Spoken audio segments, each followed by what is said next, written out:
And we're live. What's up, everybody? Thank you for joining. We are going to have History Speaks on today. His name's Matthew Cockerill, but most probably know him as History Speaks. That's the name of his YouTube channel and his Twitter account. He's running a few minutes late, so in a few moments we'll get this going. This will be an open Q&A, and it will be streamed directly from Discord. So for those who want to join and be part of the Q&A and ask questions, challenge Matthew or myself, share your thoughts, that will be on Discord. You can find a link to do that in the description. If you're watching this on Twitter, you can see that in my on my bio. And I also just dropped a link to Discord in chat as well.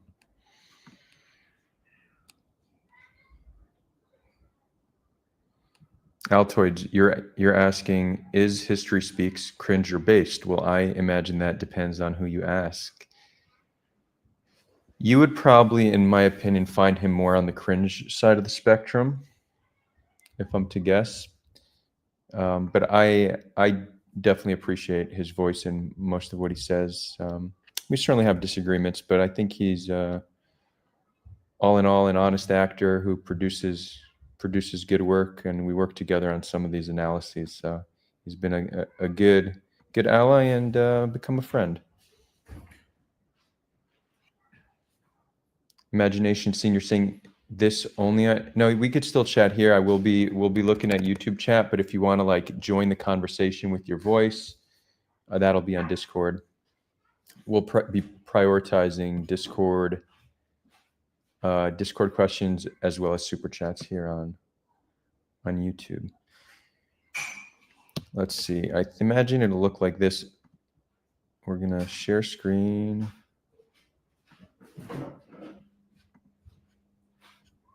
All right, so this will be the general view, and he'll be here with us. But we can wait. Meanwhile, what's any updates? Israel-Iran, day 3 or 4. Hold on one second. No. Hold on one second. Thank you so much.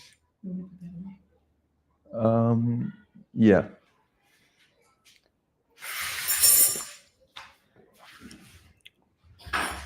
Just give me a moment to resettle, you know. If I seem a little slow, nothing, a few sips of caffeine, can't help.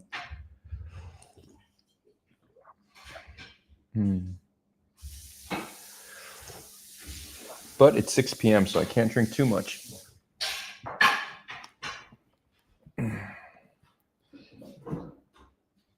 Matthew, what's up? I'm currently streaming, so whatever you say can and will be used against. Yeah. Can will be used against me. Yeah. How are you, Adar? I'm good. Can you hop on the thing on Discord? Yeah. Okay. The group on Discord. Okay. I thought I would just call you. But yeah. Oh yeah. No. We have a whole crew. So come to the head on Discord, and then you'll see there's a stage. Well, it says Conversation with History Speaks. Gotcha. Click there, and then we'll bring you on. Cool. Okay.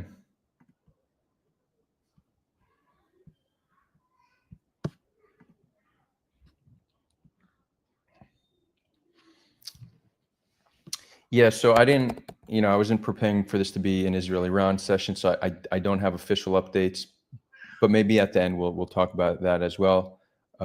People are claiming on Twitter that Shmona Matayim, the 820 unit building was hit. So here's the thing. Israel's not really reporting on location of what's hit. This is for strategic purposes. It helps Iran better aim if they know the location of what was hit. But there does seem to be speculation. We'll put it this way. There's smoke coming out of the general vicinity of the Shmona Matayim. How do you even say that in Hebrew?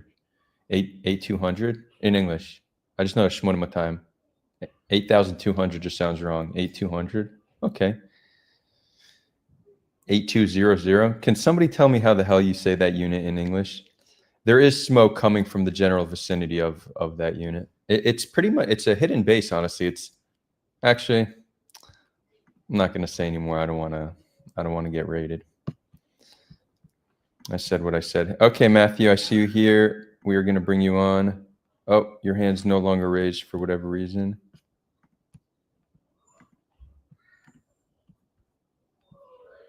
We lost Matthew. Also, why can't I see myself? Like, oh, I've been removed from stage. Okay.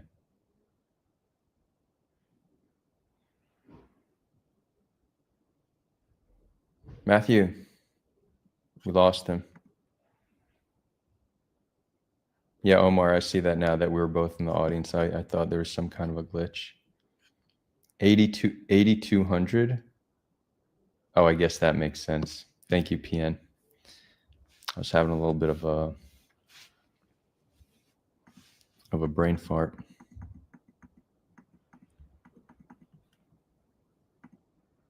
Okay, History Speaks, you're back. Just raise your hand and we'll bring you on.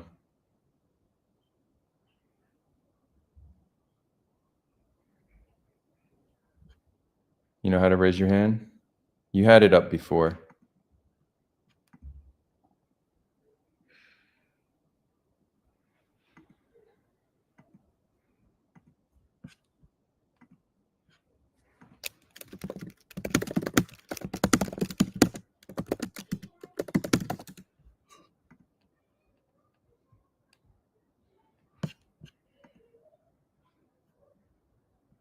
Omar, I can raise his hand. Oh, I can. Is there a really way to do that? I never knew how to do that. Let's see.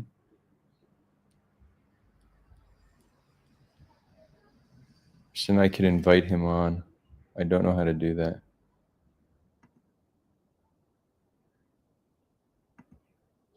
Omar, can you do it? You have admin rights to do that?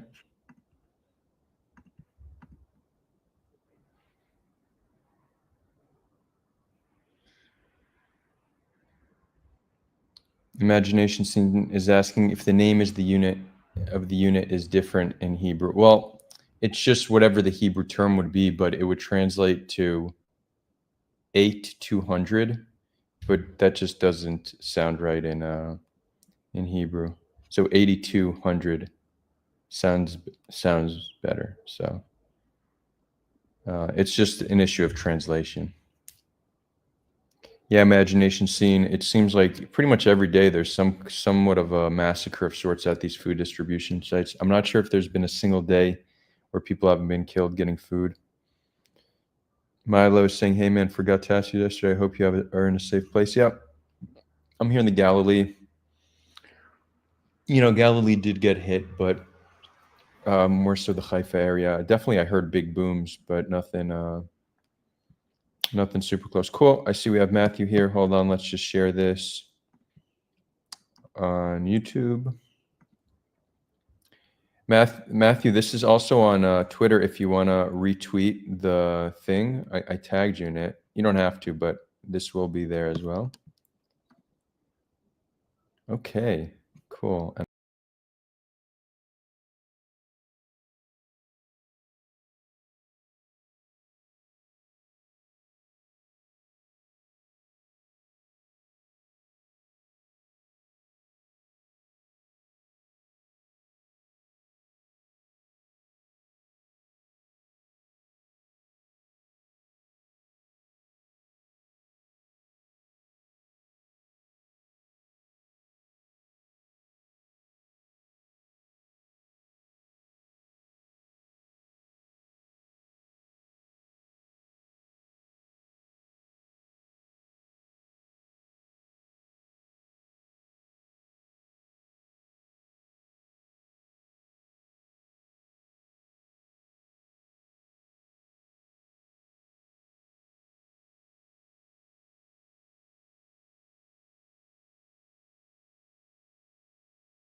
There's not any sound. Okay.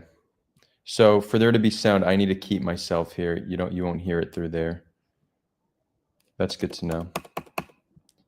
So I guess here I will turn my video off because it's redundant.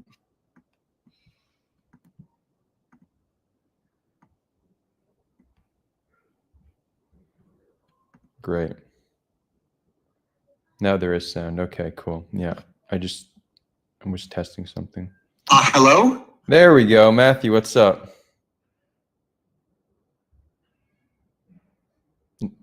Can you hear me?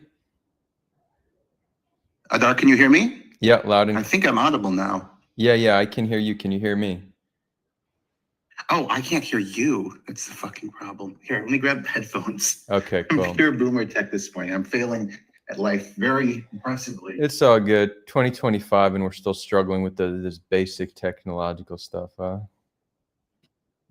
Maybe by 2030 we'll have it figured out.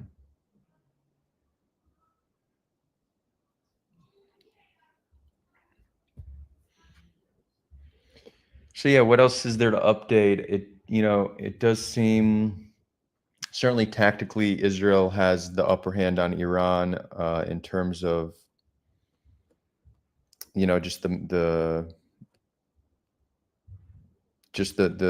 military victories in terms of assassinating key people, destroying military infrastructure. Okay, so I'm audible now, right? I can hear you too. Yeah, you can hear me?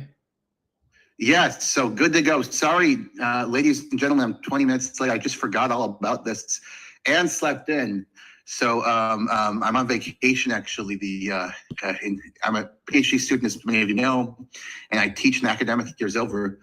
And I'm vacationing with my folks in Miami, and I slept very late and forgot about my obligation to my dear friend Adar.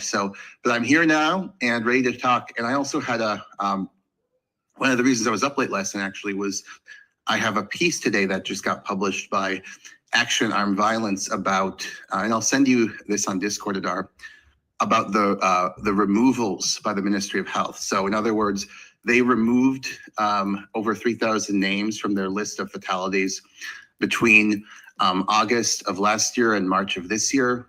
People like Eisenberg thought that was proof that they were inventing fatalities, but I examined with my team in Gaza, who did much more work than I did, and under incredible circumstances. Yeah, so maybe we'll start with that. So just to give some context, and we're not going to spend all too much on death toll because Fatalities. Yeah, I've pretty much exhausted that for the viewers. We've spoken about it dozens of times. But I do think your specific analysis is unique and different. So, and I did actually mention on 2 occasions on stream already that it is coming out and that you're working on it. But what we saw was a few weeks ago, maybe a month ago, there was this new analysis, which must be put in quotations because I don't think it deserves credit being called an analysis, but they discovered some amount of names were removed from each updated list that the Ministry of Health releases. And without looking into why those names were removed, concluded this must be fraud, right? The Ministry of Health is trying to inflate the numbers, and their way of doing that is by removing names. It doesn't make any sense, but this was the conclusion they reached. And then, Matthew, that's where you step in. So maybe explain what exactly you discovered and what we could expect in your analysis. Right. So the analysis, which one can find today, I'll post it on my Twitter, and I just sent it to you, Adar, on Discord. And I'm happy, by the way, to tweet out this event if you send it to me on Discord. But well, what you can do, Matthew, what you could do, I did. This is live on Twitter as well, and you're tagged. So if you look at your notifications, you could just retweet, and then people will see the actual Twitter. Yeah. Okay. Cool. Yeah. Cool. Awesome. Yeah, I will do that right now. I just retweeted. Okay. So the removals, the claim of conspiracy was obviously bogus. But what I wanted to look into, because it doesn't make any sense, why would you, if you haven't been caught, which they hadn't, if you invent names, why would you remove them if you're in a conspiracy to inflate? Doesn't make any sense.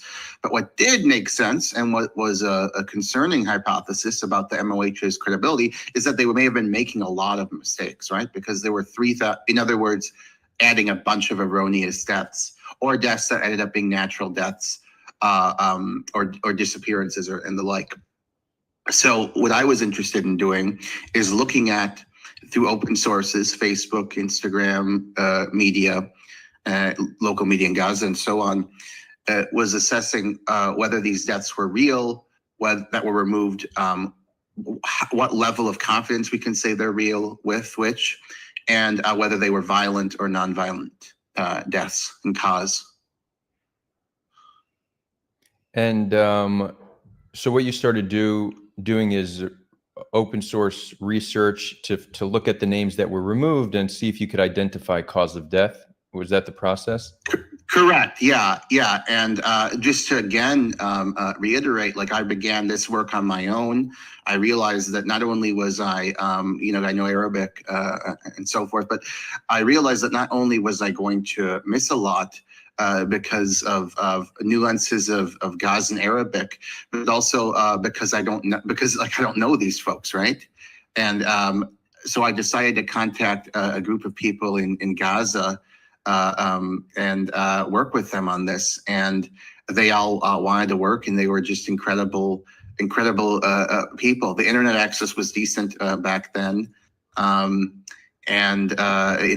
Hazem, Baher, and Azia, just, unthinkable conditions. They really made this report. Of course, I vetted everything and did a lot of research on my own too, but they're the stars of this report. And what we found though, is that the large majority, 61% of the removed child fatalities, so we're talking about names they removed from their own list, the Ministry of Health, that 61% of these we can confirm as deaths. 20% more of the 1,079 we assess as suspected deaths. So like the most common suspected death classification was based on a name was mentioned in the Al Jazeera database of child fatalities, and we didn't rate that as confirmed though. Even if it was like added at a different time in the Ministry of Health, for example, we didn't rate it as confirmed. So in other words, it couldn't be redundant, but we didn't rate it as confirmed because one of the sources they used was the government media office in Gaza. And, as I think they have promoted misinformation on occasions. Now, it seems like a stretch that they would invent the name of an individual child death, but nevertheless, they're not what you'd call a reliable source. So we rated suspected deaths if we couldn't find any evidence on Instagram, Facebook from families, right? But we did have it on the Al Jazeera database. And then there are 16% where there's just no evidence, like we couldn't find anything in open sources one way or another. And then of 3% of the total claims, we found that they were either they were erroneous or premature. So like these kids had disappeared, they were injured but survived. They were adults falsely listed as children, or they were double counted. So in other words, of these removals, only 3% are clear errors, and 61% are fatalities. And I will say, of the fatalities that we could identify in terms of cause, 97% were violent and 3% were indirect. And that's important because the Ministry of Health list purports to be violent deaths entirely. And yeah, that you have those 3% of the deaths that we identify that are indirect, but nevertheless, it's a pretty small error rate, especially since we're only talking about the removal. So we're talking about the ones that they were concerned about, right? Right. So first of all, great work. I imagine you must have put a lot of effort, you and your team, into putting that together. We did, but I just want to emphasize again that they are I worked very hard in this too, obviously, right? Did a lot of work. I individually read every one of these entries and researched some of them on my own, but the stars of this work are really the four individuals I mentioned: Wafa, Hazem, Baher, and Azia. I mean, those are the stars, and we're expert. I actually wanted to co-author this with them, but they were concerned about identity, because that's fair. The Israelis, I think it is honestly not paranoid in their part. I think the Israelis have killed people for rhetoric, right? Have targeted people for political rhetoric against them, right? I don't know about targeting people for a report like this of this nature, but I wouldn't put it past them. So yeah, it's interesting because what you discovered was that the Ministry of Health removed names, and this is really the difference between, call it a propagandist and an analyst. A propagandist finds a change in the data and will instantly conclude that it must be fraud. A researcher and analyst would research and try to understand why those names were removed. I know Ben from Sky News was able to understand that he reached out to the Ministry of Health and they claimed that they weren't able to confirm. So just to back up, most of the names on the MOH list, they were bodies that were reported through the morgue system. So it's dead bodies that hospital workers saw and reported. Some smaller amount were reported by family members, and the reason the Ministry of Health started allowing for this form of reporting is because a lot of dead bodies weren't making it to hospitals. But they did say, and this is what Ben discovered, that even before adding all the family reports to the list, they said they will undergo a certain review process to make sure that they were actually killed by violent deaths. And what the Ministry of Health said was these removals were names that we could not confirm to be violent deaths. But you yourself, based on your research, said that the majority were violent deaths. So do you have any hypothesis as to why they would be removed from the MOH list? So just a really quick clarification. So of our, we confirmed that 61% of the total are violent deaths. Of the total, 36%. Sorry, we confirmed that 61% of the total are deaths, are in fact deaths. Okay. But in terms of cause of death, we have three categories. So 36% of the total are confirmed violent deaths. 1% of the total are confirmed indirect deaths, and 24% are confirmed deaths of unknown causes. I will say this though, the unknown causes deaths, there's circumstantial evidence in a number of them that they're violent deaths. And there is not circumstantial evidence in any of them that they are natural deaths. So the best hypothesis is that the large majority of these are in fact violent deaths. However, if you're talking about what we've proved hard, 36, the plurality are violent deaths, if that makes sense, right? And as I say, if you look at those we've identified, it's 97% violent, 3% indirect, right? So for confirmed deaths of confirmed causes is overwhelmingly violent. But as to your point, which was a very good one, why would they have removed all these real names, right? I think it relates to what you're talking about. Why would they have removed all these real child fatalities? I think it relates to what you're talking about. It's they're applying their criteria rigorously, right? So they have criteria that an MOH employee has to have seen a body, or there has to be a judicial finding. And my hypothesis is that they were a little looser on this, right? So like once, one thing I think happened, for example, is that once a family filed a claim, they just added it to the list. They just added it. And I think the removals were a product of removing those that they just added without abiding by their criteria. Does that make sense? Yeah, that makes sense. And I think what happened too is if you look at the interview they did with Ben. So remember, among these, among these 1,079, we found 12 indirect deaths and 33 erroneous claims. So, that's 45 out of 1,079. It's possible there are more, right? Because there's a 16% that we have no evidence either way. Maybe there's evidence out there of erroneous deaths that we missed or something, or that they have access to that we don't. So there are some mistakes here. My hypothesis is that they found some mistakes, right? They realized like this one's mistaken, that one's mistaken, because there are some mistakes, as we found too.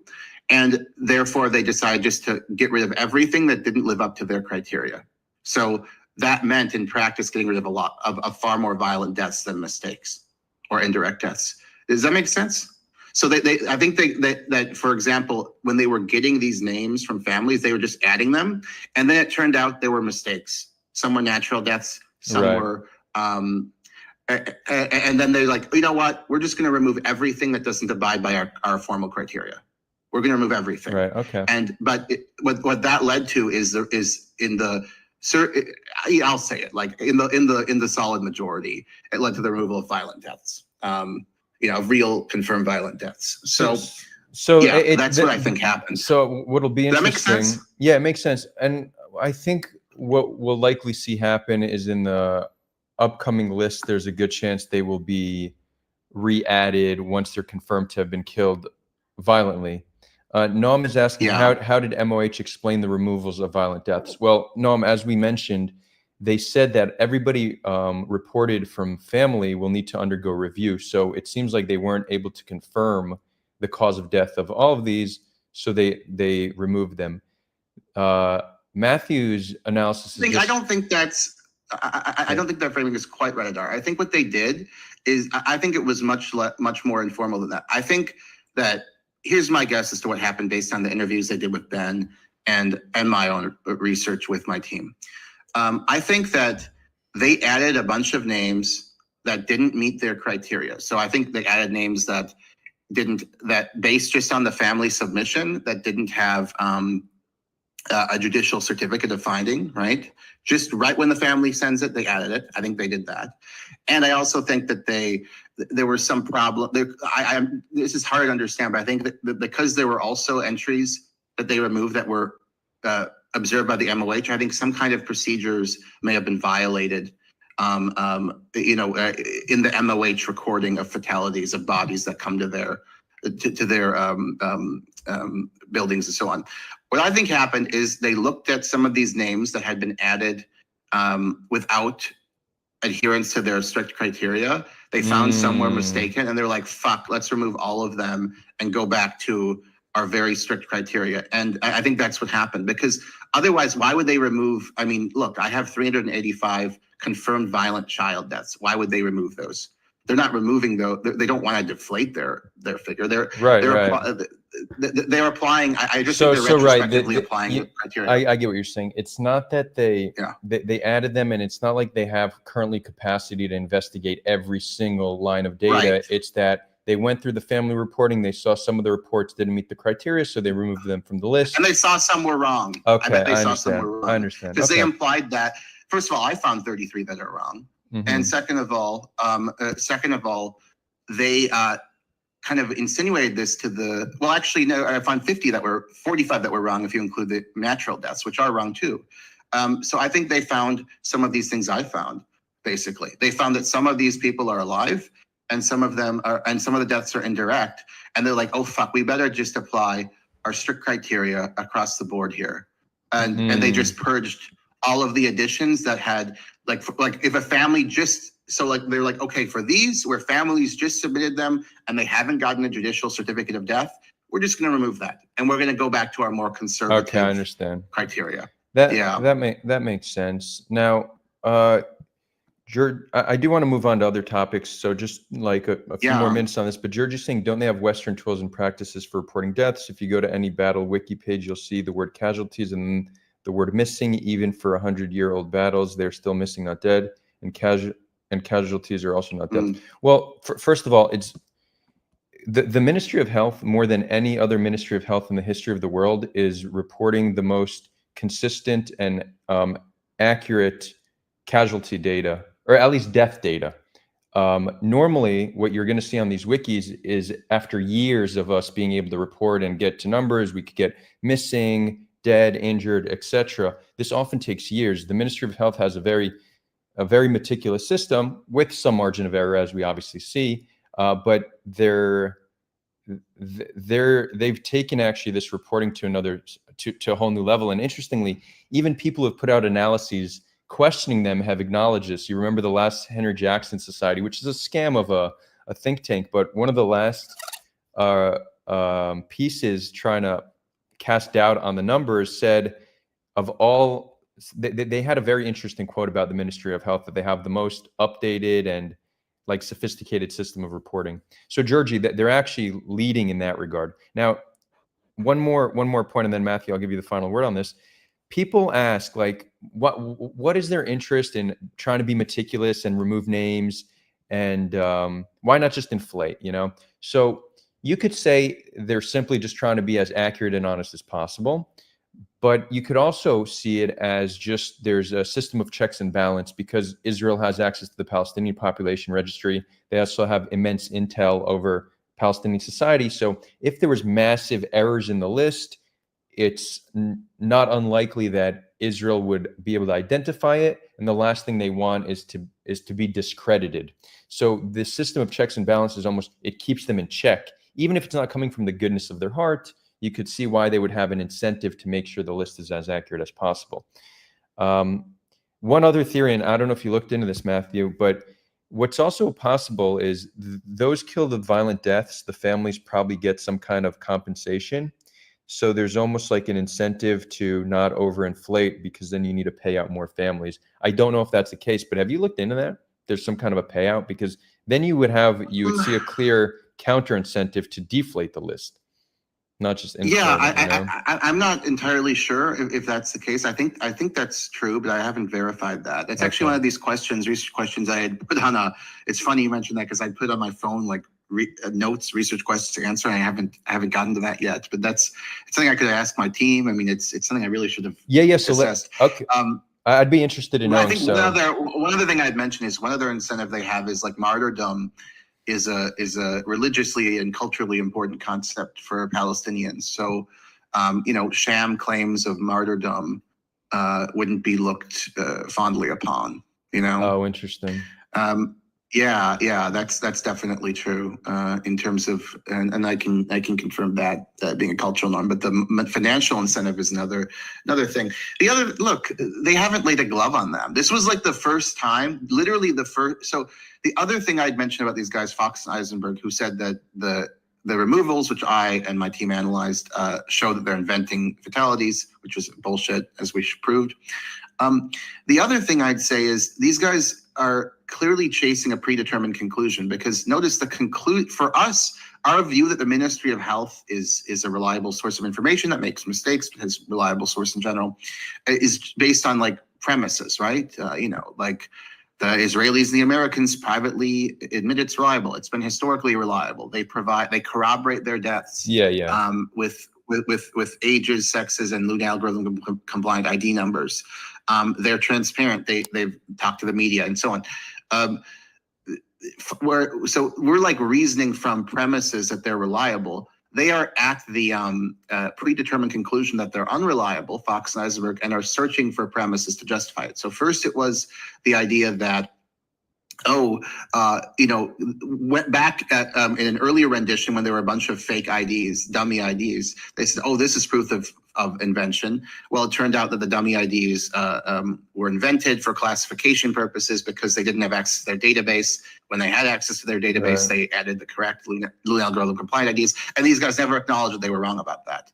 And now it's these removals. That proves falsification. So the point I'd make is they're clearly operating based on a predetermined conclusion, whereas our view that the Ministry of Health is accurate is based on is reasoned from the premises, right? And those premises have never been contested effectively.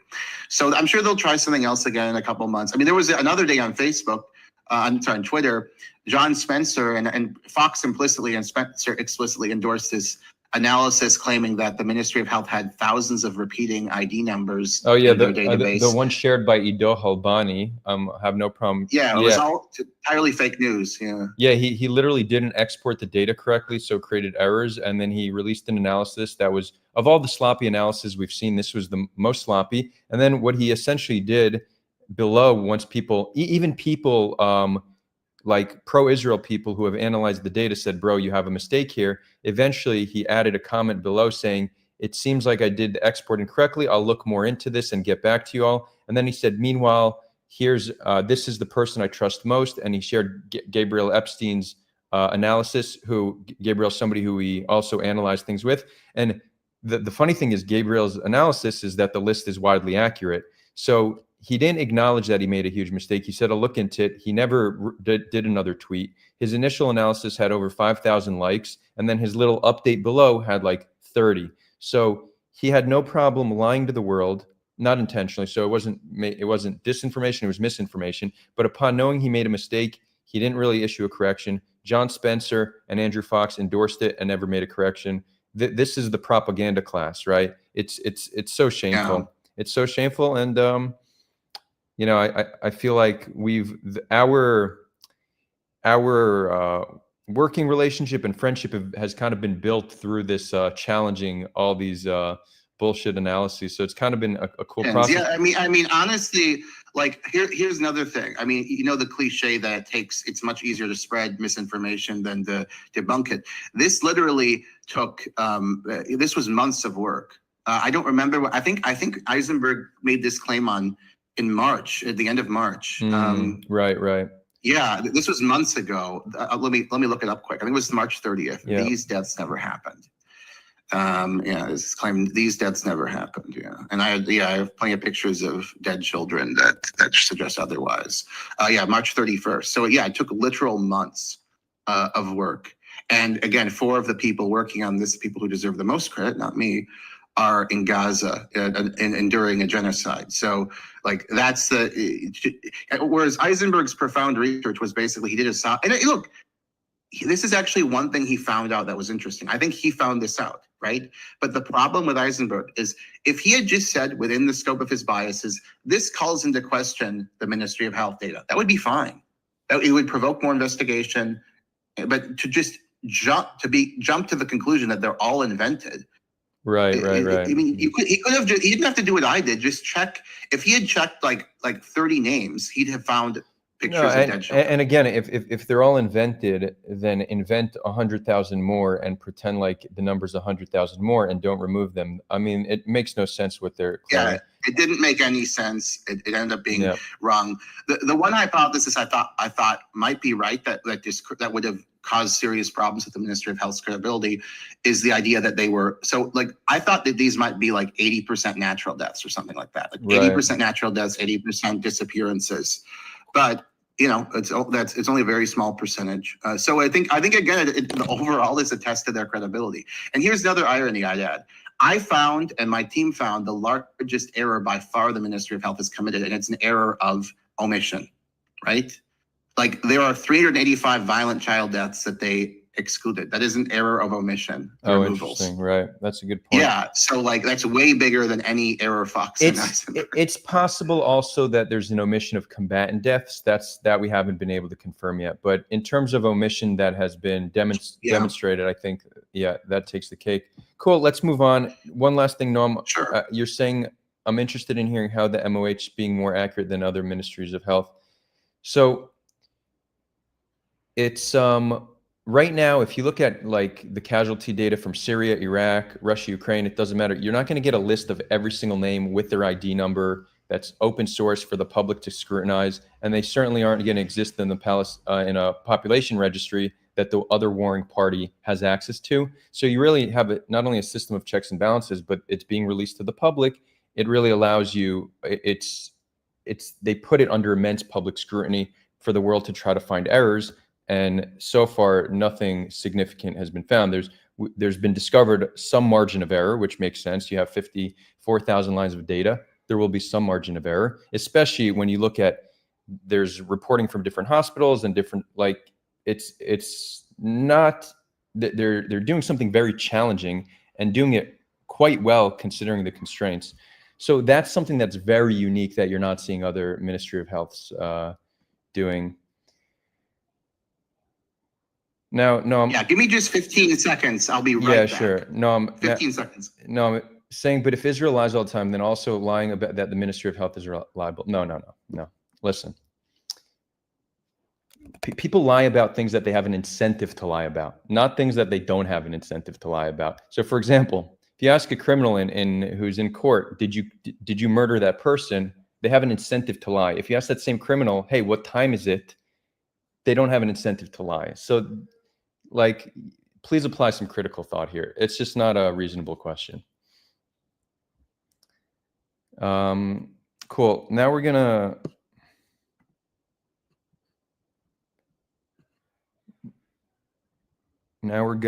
Oh, and you know what? Real quick, just to build on that, Israel doesn't talk all too much about we trust the Ministry of Health, et cetera, because they don't want to legitimize them. But they don't come out with any claim about this publicly available data. And then there was a whistleblower who reported to Israeli publication Hamakor, I believe it was, a few months ago. A whistleblower said, yeah, we rely on Ministry of Health data. That's how we get our estimates for death tolls. So they acknowledge it.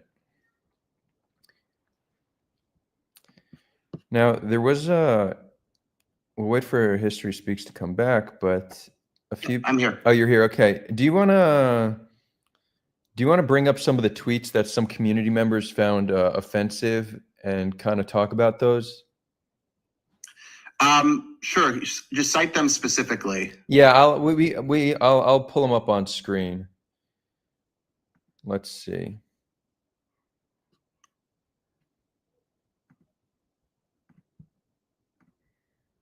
I'm gonna read it, Matthew, and then I'm gonna bring you back on. Okay. Cool.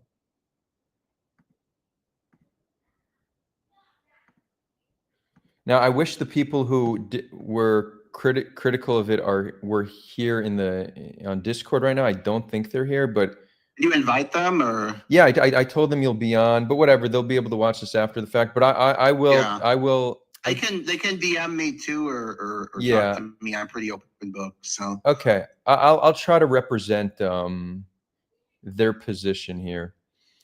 So this came up. They said there has to be a full-throated ideological historical attack on the Judea and Samaria kingdom of David stuff for two reasons. First, factual grounds. The connection of contemporary Israelis to Judea and Samaria is 80% myth. We don't even have good information on what these polities were like. Nobody has substantive cultural continuity from thousands of years ago, and the Palestinians are actually the ones with more ancestry from Judea and Samaria. Second, it's used as a justification for ethnic cleansing and now genocide. If this narrative is deconstructed, the Israelis will realize that their country was a colonial venture.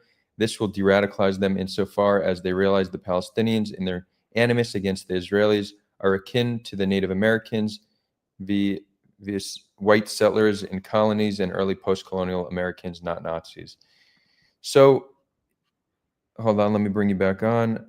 Are you... Yeah, hold on real quick.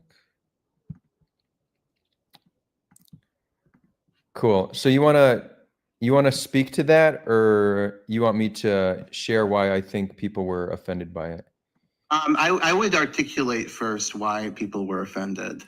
Sure. So my take. I understand. I think I understand why, but like more specifics are always helpful. Yeah, sure. So first of all, the second part about saying how this historical connection to the land is used to justify certain human rights abuses, that's the part of what you wrote that I agree with, and I think that's where a lot of the resistance comes from, right? The reason why a lot of people question Jewish connection to the land and frame them as white colonizers is because how that narrative is actually used to justify Israeli actions. But where I think the people's the outrage or why it triggered people is that the connection to Judea and Samaria didn't start with Zionism. I think prior to Zionism, even when Jews were a people of the diaspora, there was still this recognition that we come from that land, and that we've been exiled from that land. And there was still, we in our prayer, we say next year in Jerusalem. So there was this constant yearning of returning. So I think what people are upset about is it seems like an erasure of history, that we are this tribal people that were displaced millennia ago. And even though we're now using these narratives to justify human rights abuses, that doesn't negate the fact that we very much are a displaced indigenous population yearning to return. Yeah. So I know it's offensive to some people, but look, there's no question, obviously, that the Jewish presence in the region dates back thousands of years. I'm not denying that, right? Or the religious centrality of the Second Temple, let's say, to Jews in ancient times. Nevertheless, Jewish communities were scattered across the diaspora, as it's called, for nearly 2 millennia.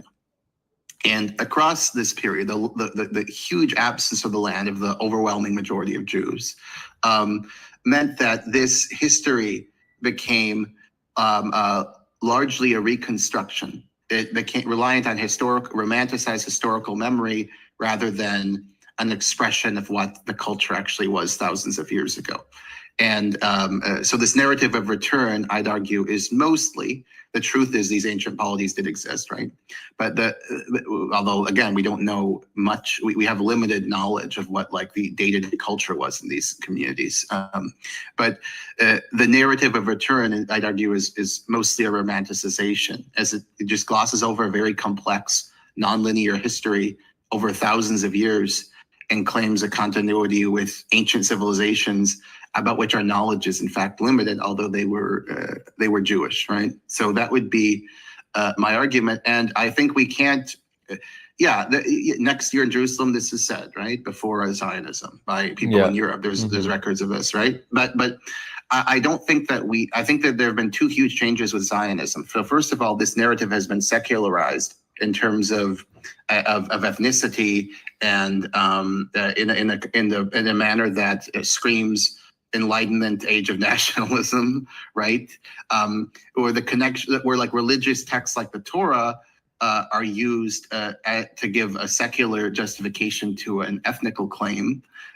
So that strikes me as instrumentalized, romanticized, and so forth. Like you're cashing out like a notion of a secular homeland from from what was a religious sense of the connection to the land, right? I'm not denying that specifically I would push back on, because the claim is there's certainly, you could see a religious justification for Zionism, but the secular Zionists, many of whom are like, they're Jewish atheists, for them it's not really about religion, it's really about, these are my people, this is where I come from. You know, it doesn't. My point is that's a new thing. That's a new thing. So in a literal sense, Jews have ancestors from the Middle East. So I'm not disputing that, right? Most non-converted Jews, but nevertheless, the fact that we care about that, the fact that we're like, oh, DNA says X, Y, Z. These are all like modern Enlightenment concepts. The connection of Jews to the land, of European Jews to the land many hundred years ago, would not have been cashed out in terms of a secular ethnic claim. It would have been cashed out in terms of the Torah. And so this is kind of retrospective imagination that comes out of the Zionist movement, that is what I'd argue. Right, but I wouldn't even... Remember my formulation. And again, these percentages are obviously somewhat arbitrary, like 30% myth, 30% truth, 70% myth, or 80-20. I mean, you can use somewhat arbitrary numbers, but the point I'm making there is that there is some truth to this. It's not that it's completely fabricated. There is some cultural continuity from ancient times with like Europe, a white Jew in Tel Aviv today. I don't deny that. I think most of it is romanticized, and all of it is abused. Right. So, and think of it from the Palestinian perspective. Really quick, and then we can go back to the history. Think of it from the Palestinian perspective. So they don't have this.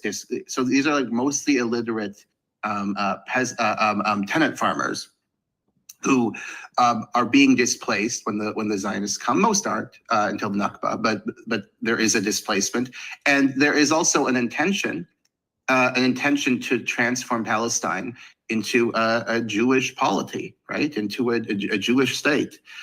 So of course they'd look like colonists and invaders to them. As you can say, wait, what about the kingdom of David or the DNA of these people? I mean, look, they come, they look different, they speak different, they have a totally different culture, they have a European culture. I mean, from the Palestinian perspective, would you acknowledge from the perspective of some Palestinian tenant farmer in 1948, this looks completely like colonialism, like there's not even ambiguity. Oh yeah. So I mean, this is the position that I hold, that on one hand, Zionism is an indigenous rights movement, but it's also a settler colonial movement. I think that it could be both those things. And I think the way that I would look at this, and I imagine that this would be a way to frame it. So when you're talking about it, I think more Israelis and more Jews would be open to hearing, we don't need to erase connection to the land to acknowledge that connection to the land does not justify human rights abuses. So let's take a step away from Zionism and just look at a different hypothetical, because because Jews are seen as the powerful oppressor, it's easy to lose sympathy for them, and understandably so. But let's say there was some Native American population that was taken as slaves in like the 1500s and brought to England, but they still kept some community in England. And over the years, they kind of adopted English culture, maybe started speaking English, but they still were their own community, and they still yearned one day to return to their tribal homelands in South Dakota. I don't think most people would have any objection for them to try to return, as long as they could do that without displacing local natives living there. And even if their romanticized connection, like if they had to romanticize their connection to the land and they didn't fully remember what their culture was like and they had to recreate it, I don't think anybody would take issue with that. People would be sympathetic and say, you know what? I wouldn't care. I like, you kind of be a dick to like say, oh, your claim is, I mean, who cares? And it's cool even. But the problem is this is how this has been used. And it is continuing. Well, exactly. Like this is one of the I think this is a big. This is basically the ideological. Nobody believes the settlements aren't war crimes. People pretend to. Lawyers can believe O.J. Simpson's innocent. That isn't what's going on here. This is really the argument used to justify settlements in what's called Judea and Samaria, for example. And I think it's playing an important role in the genocide too. Now, there's other, people that may seem strange or a stretch, but I really believe that this belief that we are indigenous, we just came back, and then they want to kill us, that is why they think the Palestinians are Nazis, rather than people fighting what, from their perspective, is clearly a colonial imposition, right? I think this is really what, if Jewish Israelis understood the Palestinian perspective on this, that this is just invasion of their land, I think they'd say, okay, it's fucking wrong what Palestinians did on October 7th, but I understand why they hate us. It's not because they're ideologically, whatever expression of anti-Semitism they'll have, it's not some like deep ideological anti-Semitism like the Nazis. This is actually just something we can put in the context of 20th century history very easily, because most of the time, the South African case is kind of an outlier. Most of the time, colonized peoples trying to get independence do engage in terroristic strategies in the 20th century, Viet Minh, Viet Cong, etc.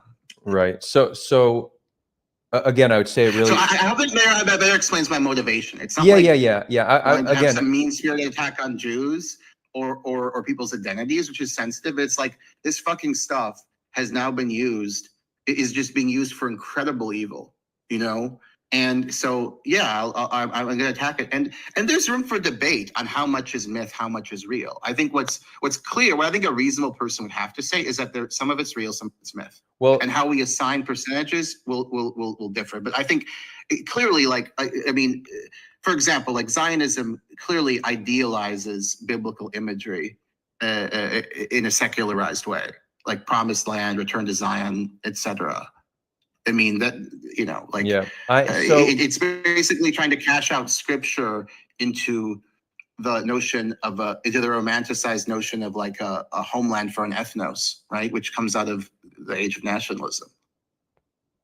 So my suggestion, and I actually find this to be quite effective, because the idea that you're going to convince Jews that something about their narrative is not quite, something about their connection to the land is romanticized and it's not quite as it's described, doesn't even, I don't think solves anything, and it's probably an uphill battle. I'll tell you what I do, and it's actually highly effective.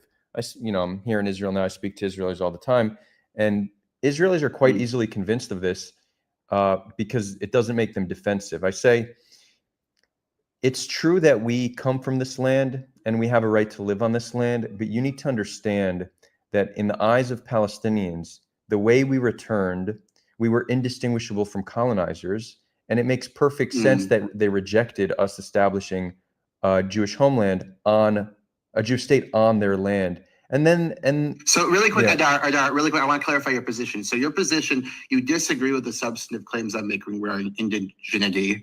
I don't know how to, indigenousness. I don't know how to pronounce indigeneity, apparently. Indigeneity. Indigeneity, okay. Mm-hmm. You disagree with those claims, but you agree that from the Palestinian perspective, it just was indistinguishable from colonialism, and anyone in their position would have seen it as such. Correct.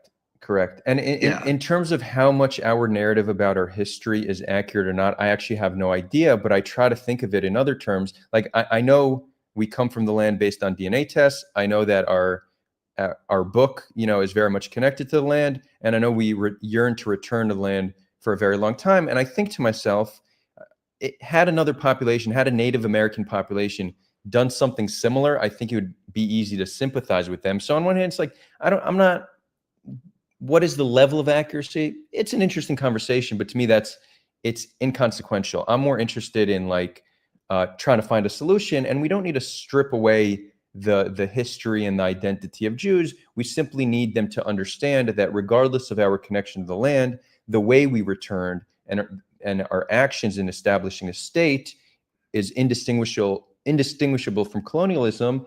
And Palestinians responded how almost everybody would respond to colonialism or settler colonialism, right? So I think that is the more important thing. And also to say that historic connection to the land does not justify human rights abuses. So we don't need to get caught up into the weeds of one's identity and like accuracy and how much it's modernized and rebranded. Because again, Zionists do the same to Palestinians. They're like, well, you're not a real people. You didn't have the flag until the 60s. Like, yeah, okay, national movements go through some evolution for many reasons. Okay, but I have to say this. Like, for me, the Palestinian narrative seems much more organic and less contrived than the Zionist one.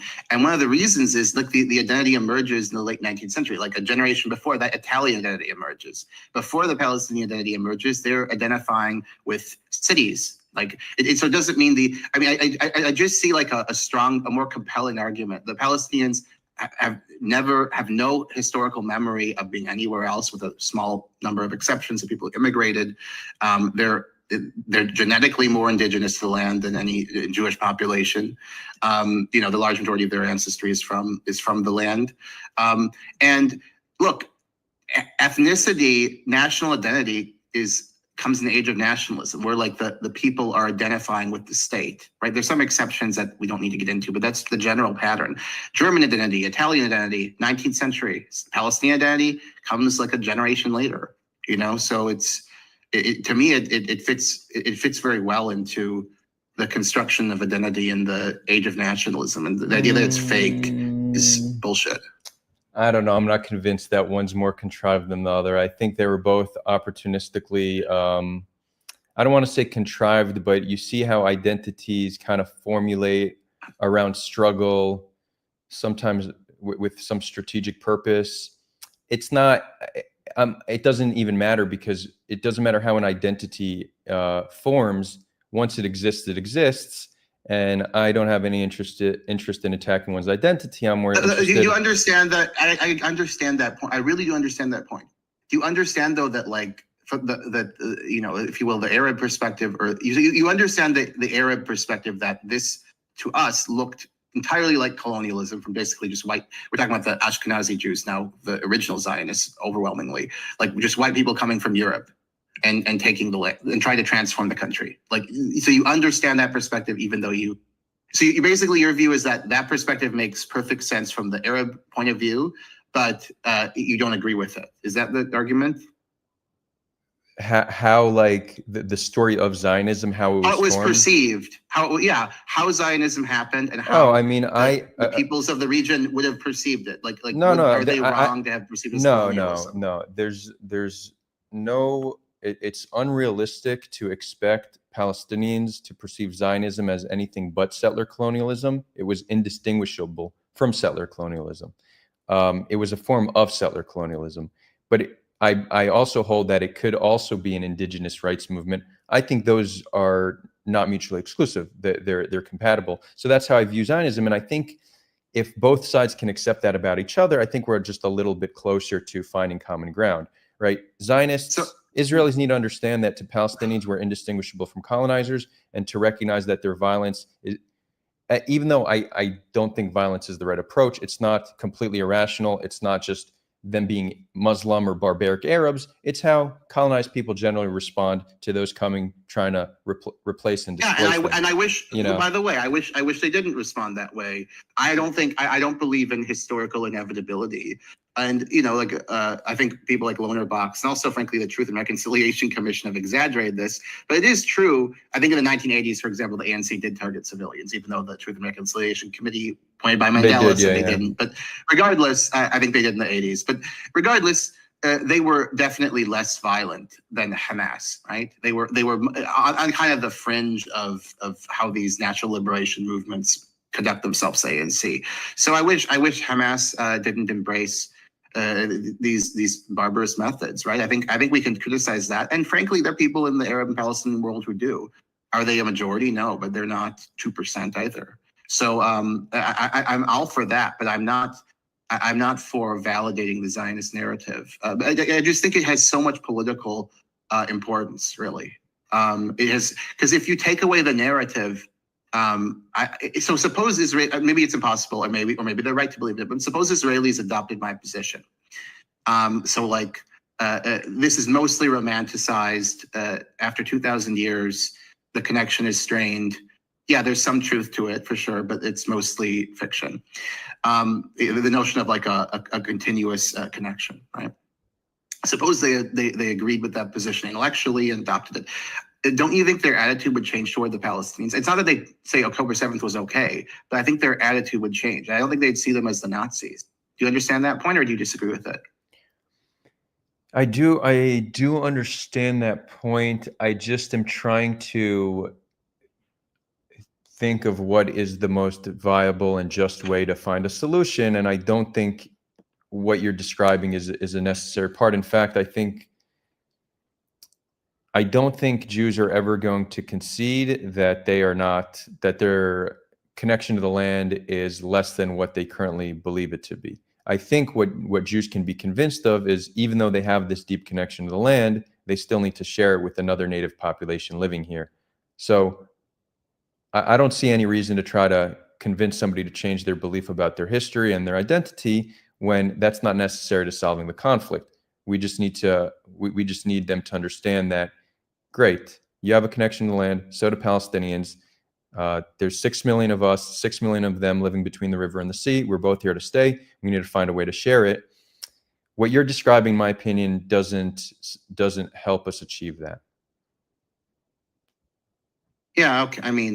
Okay. We just will have to disagree on this. But I hope you understand my motive. Like I never talked about stuff like this before stuff in October, because I sort of hoped you could have that narrative work that you're talking about. But I really think after this genocide, there needs to be a much more merciless deconstruction of Zionism, and polemical and mocking. I'm sorry, I don't buy the idea that, say, a Polish Jew who showed up to Israel, as a refugee from the Nazis or what have you, in the 1940s, had a stronger connection to ancient Judah, ancient kingdom of Judah, than to Polish culture. It just doesn't. It's not how history works. This romanticization is how history works. Actually, well, these romantic myths are created. People create them, not just Jews. Everybody creates them in order to, like, this idea that we've been a people from time immemorial. Right? Mm-hmm. People create. Palestinians create it. Everyone creates it. Italians create it. Germans create it.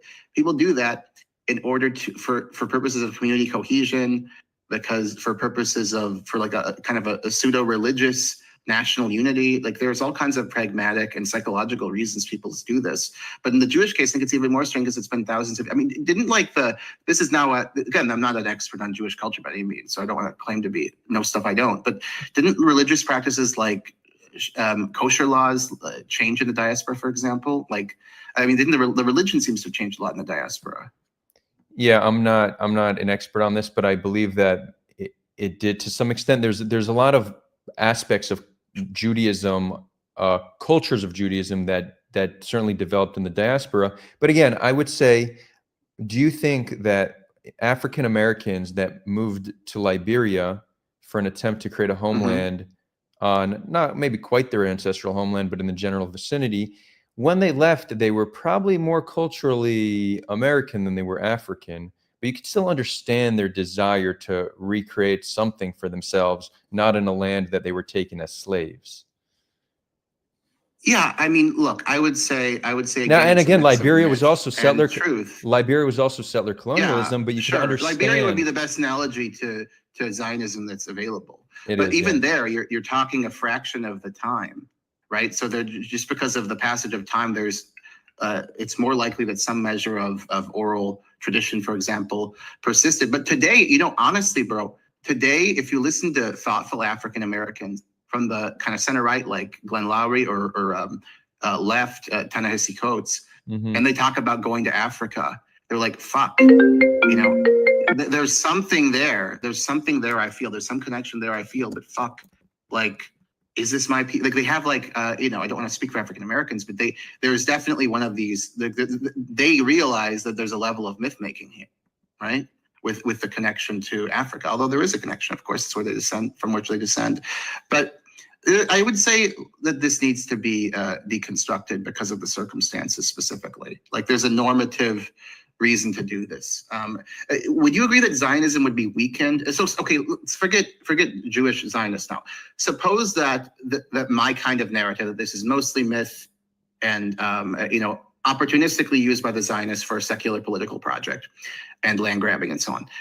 Suppose that became like the dominant view in the West. Maybe it is even already in much of the West, but suppose that became the dominant view. Don't you think that would politically weaken Zionism in ways that that would be useful if you're of a pro-Palestinian perspective? I think I think that today there's no greater driver for Zionism than protection. So the single strongest driver to what motivates Israelis and their policy is not we are an indigenous population living here. It's we need to do this in order to survive. So that is like 90% of it. If you want to, the best way to change how Israelis feel about things and view things is to approach things in a way that doesn't make them feel like it poses an existential threat to them. I don't well, think here too. I think there's myths, right? The notion. So of course you have the which is not at all contested by remotely serious people. You have the fact that Jews in the 1940s were subject to the you know, and we could very much argue the most extreme genocide in history, in the sense that it's like a pan-European attempt to kill every single Jew in Europe, virtually. So so I'm not saying, of course, that the narrative of Jewish victimhood is a myth. However, the narrative of eternal Jewish victimhood is definitely a myth. And it is shared by both anti-Semites. Yeah, no, let me make this point. Okay. The idea that this eternal persecution narrative is that they hate us, it's a myth shared by both anti-Semites and by Zionists, by impassioned Zionists. The anti-Semites say, well, the Jews have always been hated. They've been, you know, like the Graeber meme. The Graeber meme kicked out of, I don't remember how many countries. It's not true, but you've probably seen that, right? Like, they've been kicked out of all these countries. Oh yeah, 100, like 109 countries. That's an example of this myth. That is an example of this myth used by the anti-Semite, right? Yeah, I think, I think you're describing something slightly different, though, because I do agree. No, I'm on a different track, but I think that needs to be challenged too. This eternal unique Jewish victimhood myth. Yeah, there's absolutely no question. Again, that in the 1940, under the Nazi regime, carried out, you know, you could argue the most extreme genocide in human history, but that's one period of history. As horrific as it is, you can't cash it out for some kind of eternal anti-Semitism meme, which is applicable in 800 AD and 2025 Brooklyn. So I think that meme needs to be attacked too. And, you know, as the pain from the final solution decreases, hopefully, you know, as sadly fewer survivors are with us and fewer perpetrators happily are with us, I think that there will be a natural deconstruction of this myth. People will be like, wait, this was horrific, but it was also a century ago. You know, now it's 80 years ago. So again, is this really a good way of interpreting the world today through the Nazi Holocaust? You know, so history generally. Matthew, yes, I agree, but that likely won't happen as long as there's still blood being spilt in the conflict, right? So it's not. We could completely heal from the Holocaust. We're not healed from October 7th. You know, so it's not as simple. Yeah. Right. Yeah. Right. And security is really first and foremost. So let's even say, and I'm a firm believer that Israel needs to take massive measures to solve the conflict, and we have not been a good partner for peace. But even if tomorrow Israel says, you know what, we're pulling everyone out of Gaza, we're going to pull all the settlers out of the West Bank, we're going to recognize a sovereign Palestinian state unilaterally, that very well might not. You still might have bloodshed. That very well might not solve the conflict. So everyone hates Israel in the region right now passionately. The moderates are gone. Iranian also, like, Israel is so the hubris of this country. Iran was the one country in the region.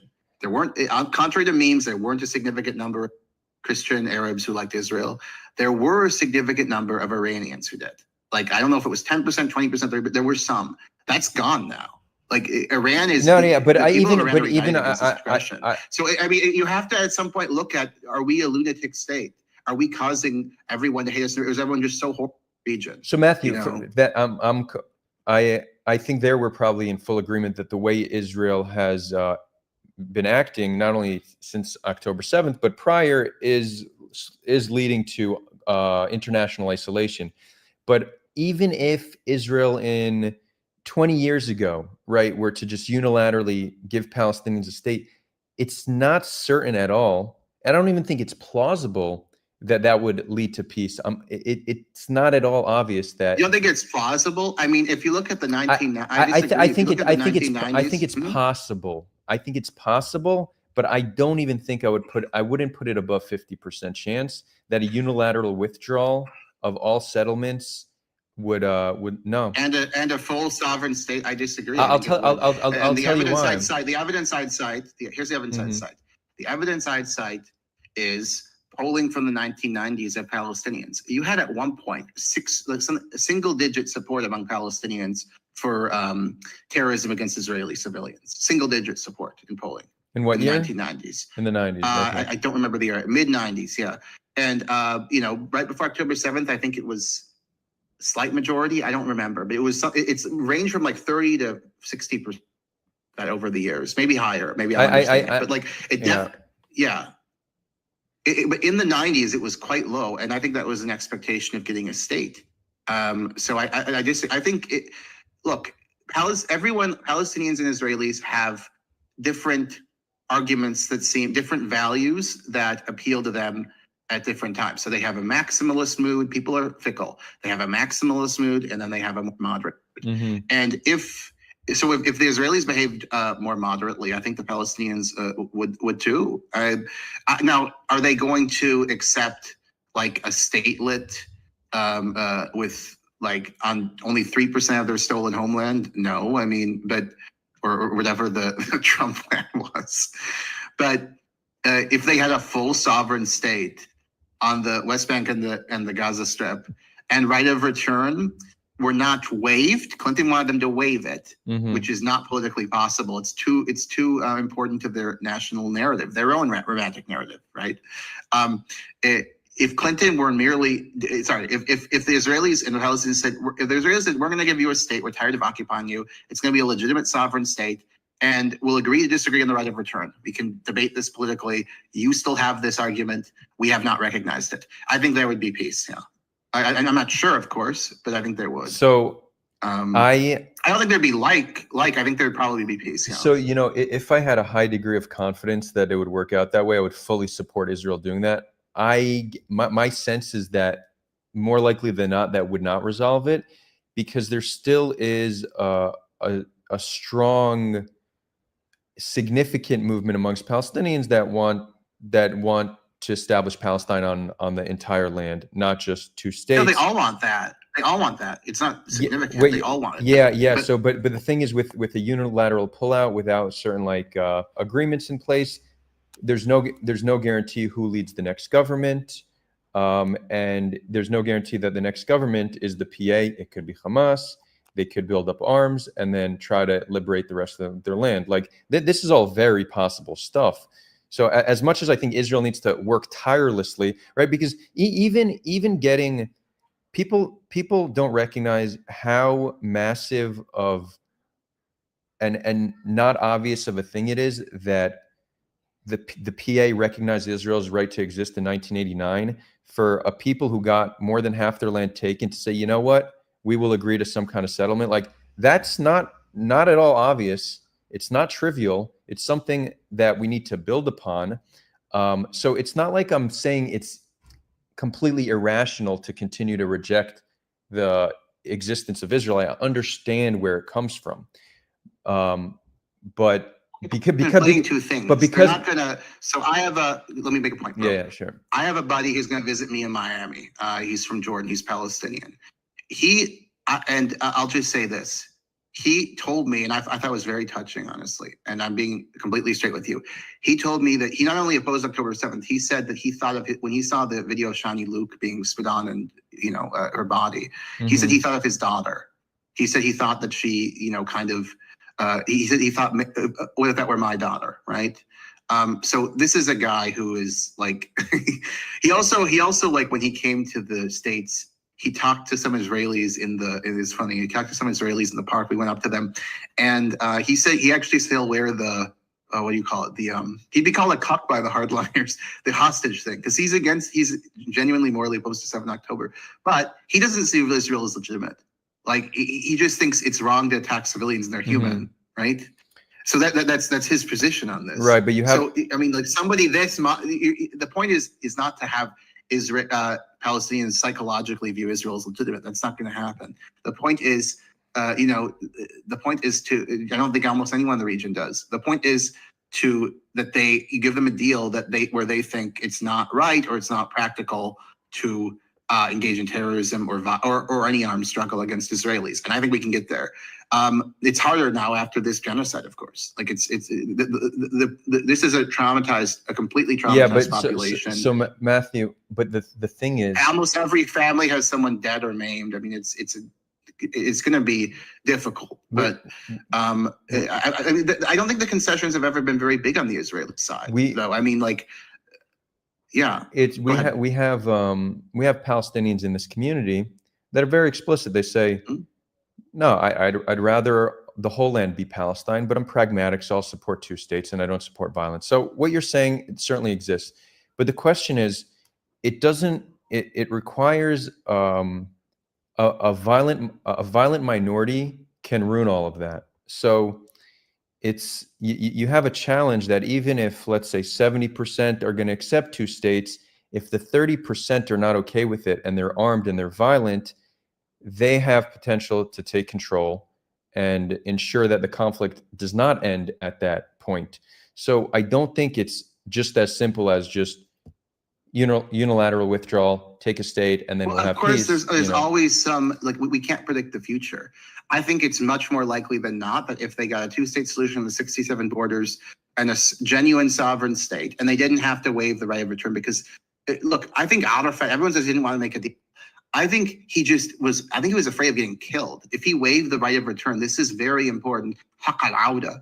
It's very important to Palestinian culture. Like the friend I told you about, who is, who I'm sure he'd talk to you. He'd have a nice conversation with you. Maybe you could even change his mind on whether the Israelis have a legitimate connection to land. But he really was morally moved by October 7th and was like felt that this is very wrong, right? So that's like your dream come true, and he still doesn't accept the legitimacy. We don't need to have an acceptance of the legitimacy. We just need to have peace. But I will say this, Adar, and I understand, I'm not saying you're evil for doing it or anything. That is really, but I mean, look, more Palestinians it is interesting that the conversation is framed around Israeli fears and suffering and so on.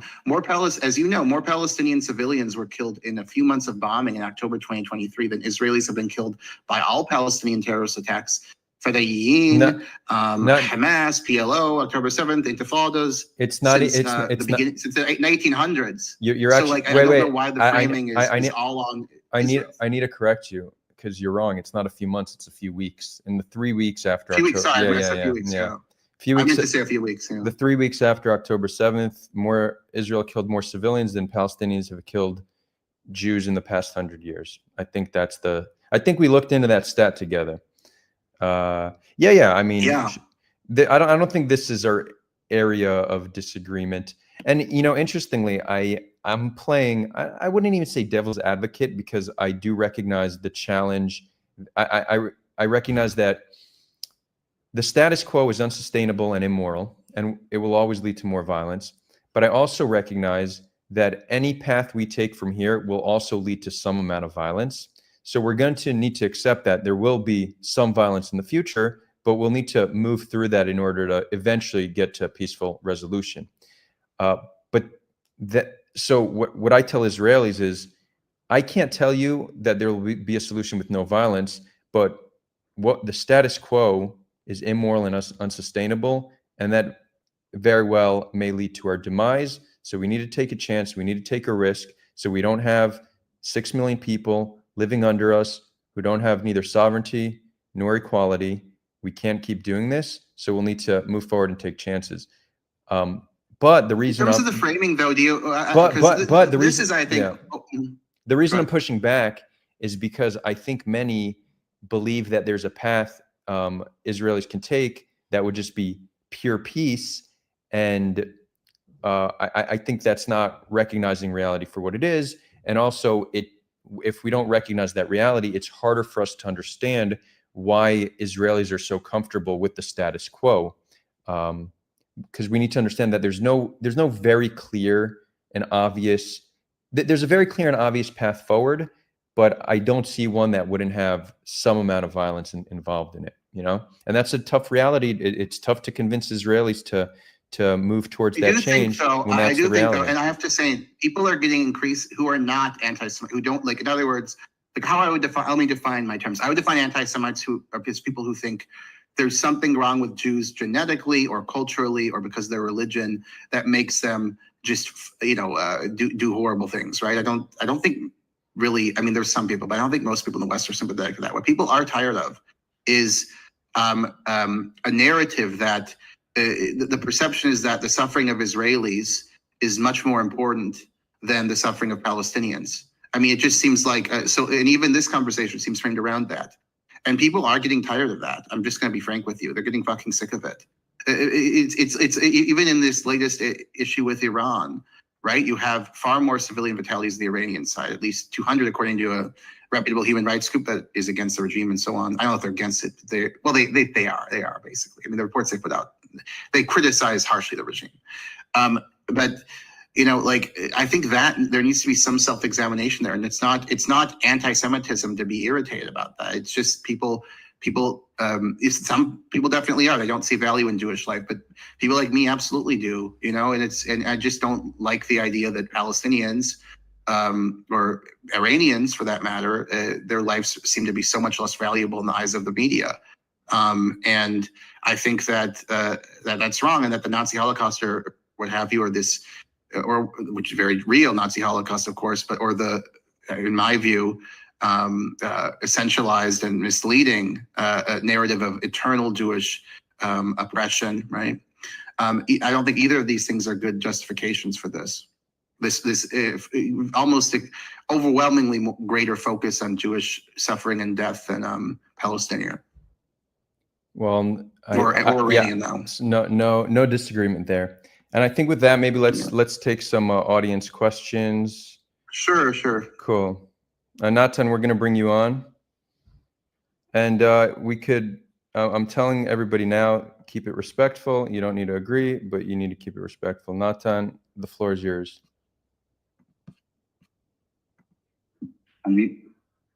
Greetings. Thank you for having me, Adar. And History Speaks, can I call you Matthew? Yeah, of course. Great. So this was definitely a frustrating conversation to listen to between the two of you, because it almost sounds like neither of you are historians on history, or sort of like deeply understanding of Jewish history. So it almost felt like more of a vibes argument. But I mean, I sort of agree with the vibes that it is very unjust. So I'm not like a raven who's doing certain things. I'm certainly an American Jew. I've never even been to Israel. But it's still like, for me, it's very much a place that I consider the only like indigenous, anything close to indigenous space that both culturally and genetically I align.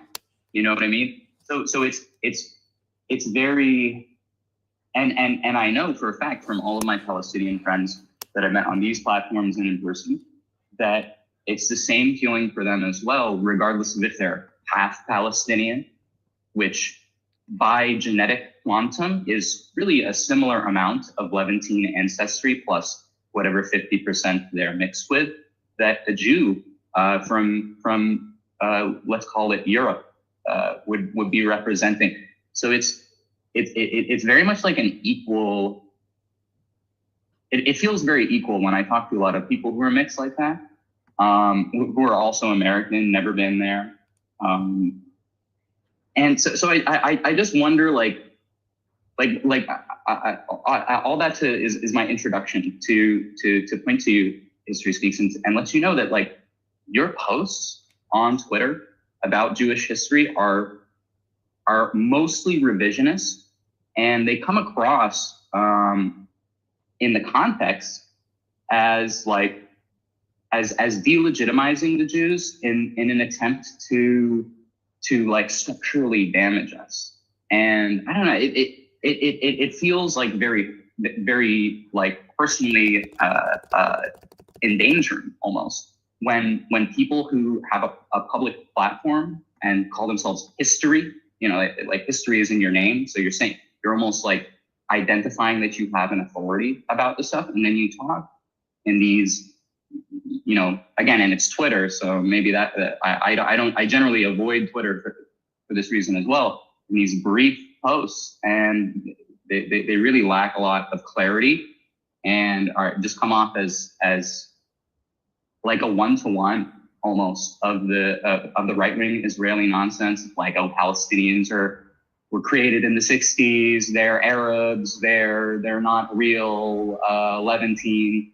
You know, it's very surface level and damaging, I think, you know, because most of the conversations that I have in these spaces that are helpful come from like, oh, look, you tell me your history, let me understand your perspective, as opposed to these conversations that I have to fight against, of like, your history is this, your history is that.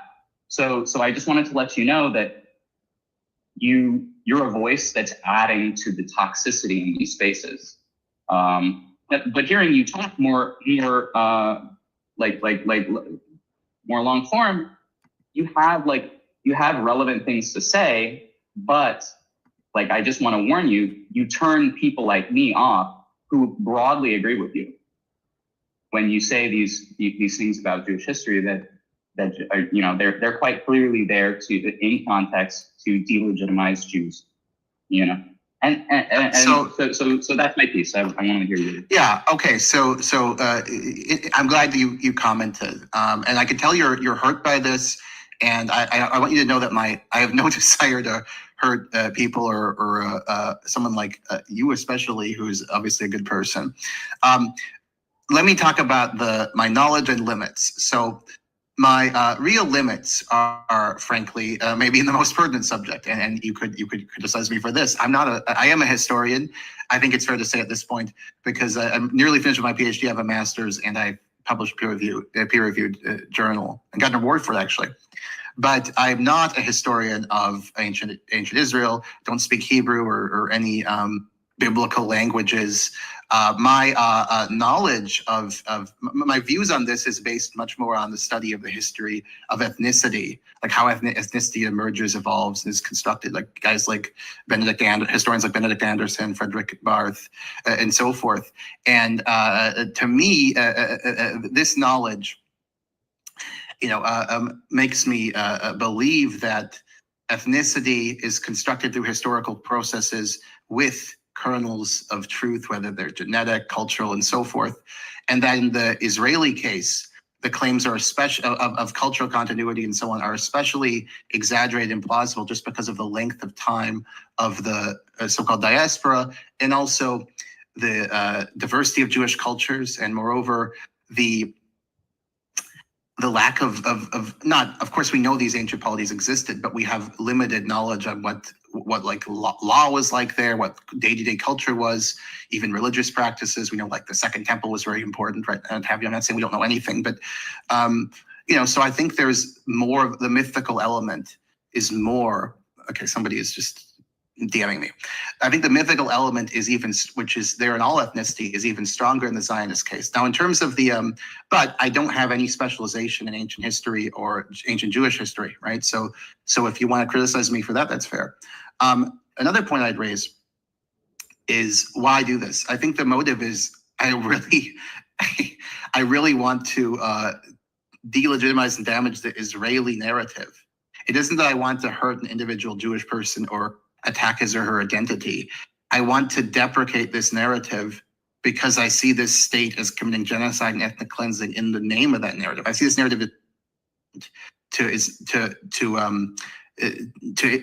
what Israel's doing. For example, I understand it's not going to happen, but if Israeli Jews 90% agree with my view, I don't believe they would see the Palestinians as Nazis. I don't. I think they'd see them as like akin to how the French saw the Viet Minh, right? Well, they're killing civilians, they're behaving barbarously, but this is because of their colonized people, effectively.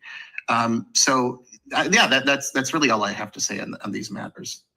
The motive is not to hurt people. The motive is, let me just put a bow on it, and then let you talk. The motive is not to hurt people. The knowledge is by no means profound or expert, much less expert in ancient history.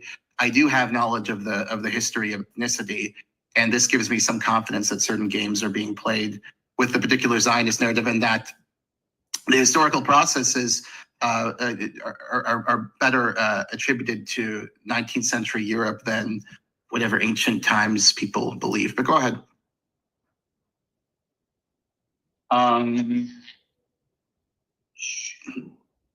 Sure. Trying to remember exactly what I was going to say. I'll take your time. Oh yeah. So I hear you. I'm definitely not as educated on the concept of history as you are. But I would say I'm educated enough on Jewish history to disagree with your notion that it's purely a tool for purely a Zionist. It's purely. It's that it's a mix of myth and truth. Okay. Well then, if in that case your issue with Jewish history and your public stance against it can likewise be seen as some sort of chicanery against Jews. You know what I mean? Is it not like if you're saying no, I think I'm a historian of history and anthropology, and I think that there's liberties being taken. What's there to say that you're also not taking liberties, or perhaps just conveniently not learning about things so that you can present an idea that makes that fits your worldview? Like, who's to say that that's? I told you what my motives are. I think it's coherent. I'm not going to really respond to any insinuations that I'm trying to hurt Jews or hate Jews or whatever. I mean, the first thing I did on the internet was, and the reason I did it is because there's such a taboo around the Nazi Holocaust, including in history. So I was curious about, is there like some truth to denial claims? And I looked into them and like, no, denial's fucking really stupid. And I made a bunch of videos about it. I'm just using the historical method, not some moralistic approach, which I think is ineffective, by the way, in fighting Holocaust denial. I think it's very ineffective. I think that one of the reasons it's growing is this kind of taboo. It's just like, no, we have very strong evidence of a systematic policy to kill the Jews of Europe, including the use of gas chambers and at least 5 million deaths. So this is just beyond reasonable doubt. And here's why X, Y, Z. So I don't seek to damage or discredit. In fact, honestly, I like Jewish. No one's gonna believe me, but I like Jewish culture a lot in the historical sense, in like the role Jews played in the Enlightenment the role Jews have played in Europe in the last few centuries, like I find it very sympathetic. Honestly, the contributions, the culture, the values, like I think they've, and honestly, other people have said this who are Jewish, but I don't recognize in the Jewish tradition I've read about in history books, right? I don't claim to have great personal, like extensive personal experience with the Jewish community in America or anything like that. But the Jewish community I've read about in the United States, in the Anglosphere, in continental Europe, and in the Enlightenment to today, like their norms, their practices, their values, their contributions, it just like Israel doesn't seem Jewish to me in that way. It just doesn't. It doesn't even seem. I've mentioned this to people. It doesn't seem Jewish to me. I mean, I know that sounds. In that sense, crude, I kind of agree with you. No. In that sense, I kind of agree with you. It's like this tough guy stuff that's so like, that has nothing to do. This like tough guy, very simple, and also like lack of self-awareness. Like Jews are very. I don't want to be stereotypical, but Jewish people are very self-aware and self-critiquing. I mean, the PR are really low. The PR energy is so low from the state of Israel. It's insane. Well, it's also like this self-pity versus like self-examination in the Jewish tradition. Real quick, even though Jews certainly come from a culture of self-critique and reflection and debate. Some of the least self-aware people I've ever experienced are like the husbaristas of the world. They're just not connected to reality, not connected to their hypocrisy. I do imagine it's probably propagandists of all causes and states are like that. So the perception of Jews today, unfortunately, is a lack of self-awareness, and it's because those leading in the Jewish or the pro-Israel activism space are just, so cringe, so lacking self-awareness.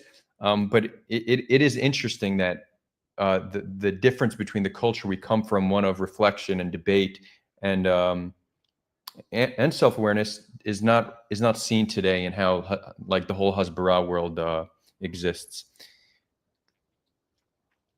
Yeah, but I think the point I'd make is, and I feel like this, and I'm not mocking you for this, by the way. I think it's, if you care about, look, I'm hurt by things I read on the Twitter every day, right? But really, my motive is not to, people can disagree with me. And I think one kind of ripe area for criticism is that I'm by no specialist or expert or have any claim to this on ancient history of any kind or Jewish history specifically. So that's ripe for criticism. But,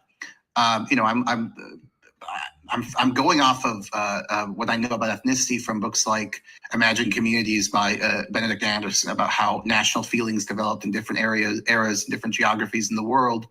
And the imaginal aspects of nationalism I see as especially strong and attenuated in the Jewish-Israeli context because of the passage of time and the length of the diaspora and the diversity of the diaspora. So that's essentially the argument. Now, the motive, what's the motive? And then again, the argument is not like I assign some arbitrary number, 30% real, 70% myth, or whatever, or 20%. It's an arbitrary number, but the point is that there's a whole lot of myth and there's also a considerable amount of truth. It's not as if, like, I'm not a Khazar theorist. The Jews did, thousands of years ago, European Jews included, had ancestors from the Near East, it seems, right?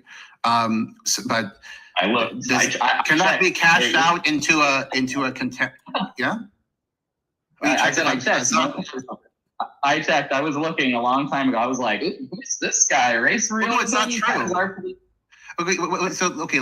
Race. So people are saying I'm a race realist. What is this claim now? Oh, should we get into that one next? Into the race realism?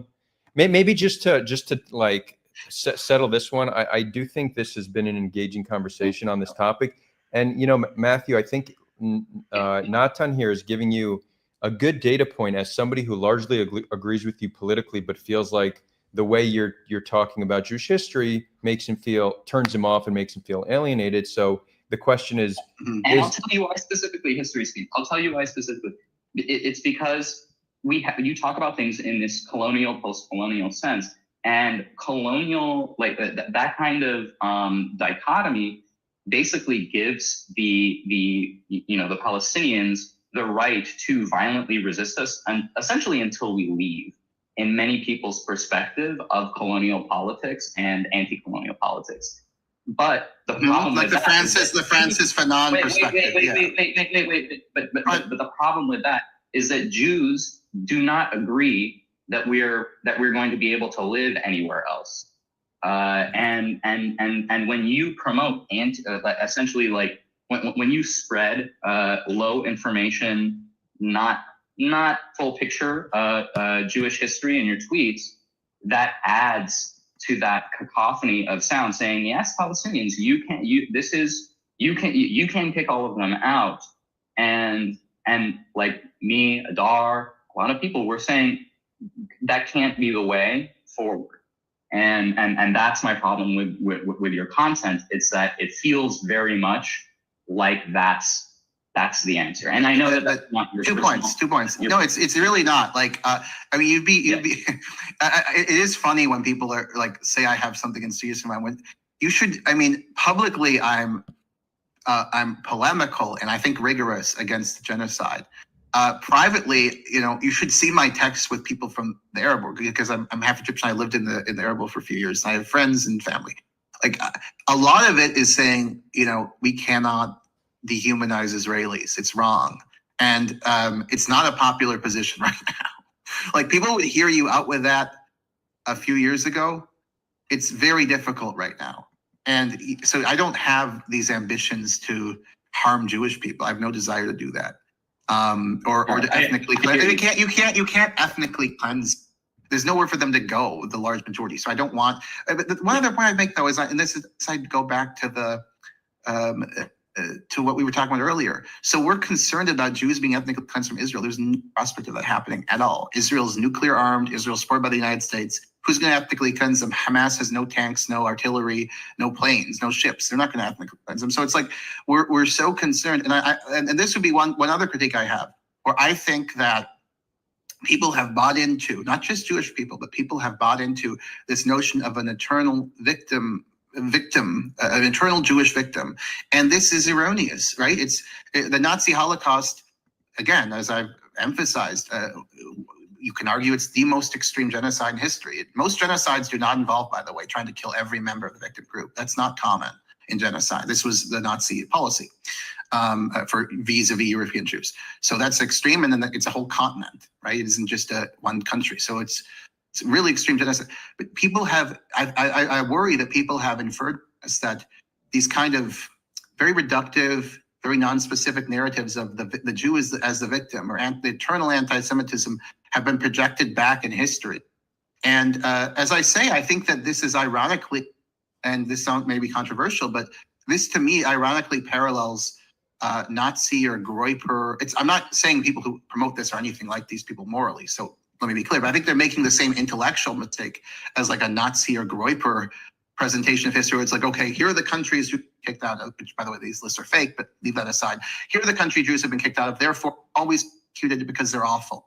And then other people say they're always persecuted because they're victims, right? They're just mistreated, scapegoat. And it's like, no, neither's true. The world's more complicated than that, right? They're not always hated or persecuted.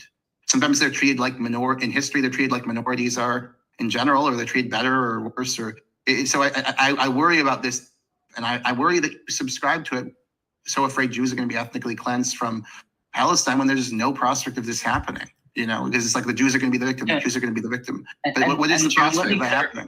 Mm-hmm. I'm not actually afraid of that happening to us. What I'm afraid of is the perpetuation of cycles of violence, where the implicit, where when we promote content, where the implicit outcome is fight the Jews, then some people will fight the Jews. But the outcome of that is now we're relatively strong and we're able to defend ourselves. But it's just a perpetuation of violence. So it almost feels like it just feels like a wrong presentation. Wrong. I'm really not. I don't think it's morally right to. I think October 7th was terrible, and I said that the day of and since, and I don't. I just.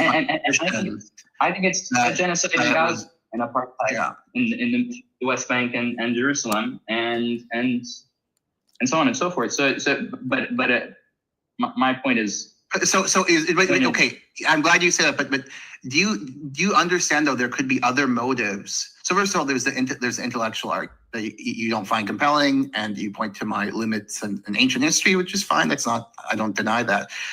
But despite my knowledge of the history of ethnicity and so on, but leave that aside. You say there's a genocide in Gaza. Do you think that and I agree. Do you think that my motive for delegitimizing Israel might have more to do with that than like I don't like Jewish people? I mean, come on. There's obvious other motive here to delegitimizing Israel. It's committing a genocide. But here's the thing: I don't think that like, how many followers do you have? You know, is it 10,000, 100,000?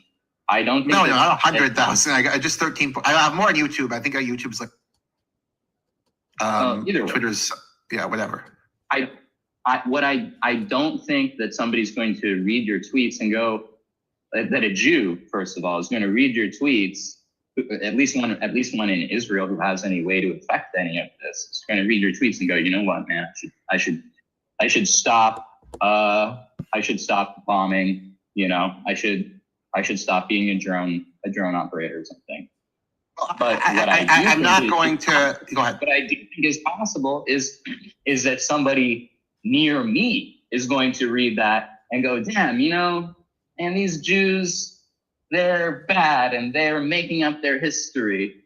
And like, I'm somebody who likes to go around talking about every group. I've made it very clear that every group engages in this. I mean, this is my position, and it doesn't come from.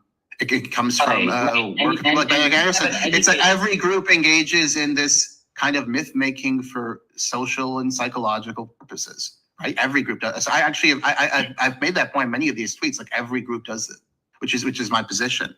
And when I look at your tweets, it's like Israel this, Israel that, Israel this, Israel that. It's not even really getting into history anymore. It's like turned into just like it's absolutely activism against the genocide. Yeah, it's not the content. Is not. I mean, look. I'd love to do, and I'm going to do historical content, but I'm activist against this genocide. But I do care about facts, and you can disagree with me, you can think I'm wrong, but I do care about facts. I would love to give you. I've appreciated this conversation a lot, and I would love to give you a suggestion for a next project to study. It can even be side project. You don't have to post about it. Study about ancient Israelite, Levantine, Canaanite, all of them, Nabateans. Learn about it, because all of those people, not just the Nabateans, not just the Arabs, not just the Phoenicians or the Canaanites, also the Israelites, also the Judeans and the Samaritans, they're all the same people coming together and becoming Palestinians. Some of us have stayed separate, but they're all represented within Palestinians.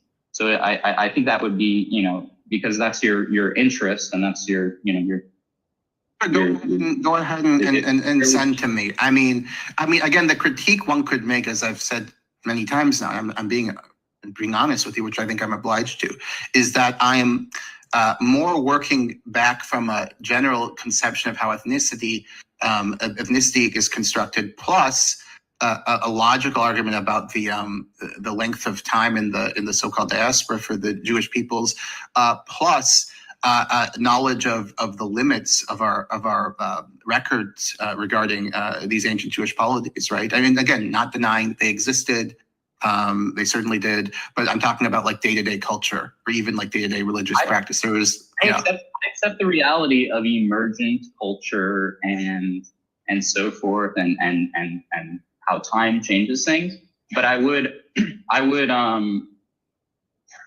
disagree with that second point that you made, where because it's not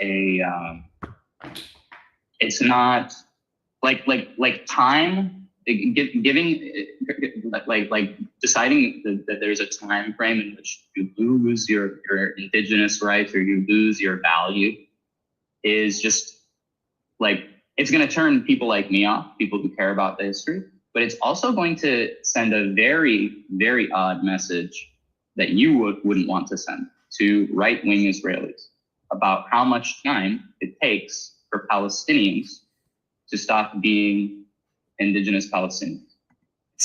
Look, the issue here is that you're not understanding is I'm not trying to. There are people who should try to reach right-wing Israelis. That isn't the goal of my content. My content, I'm trying to push.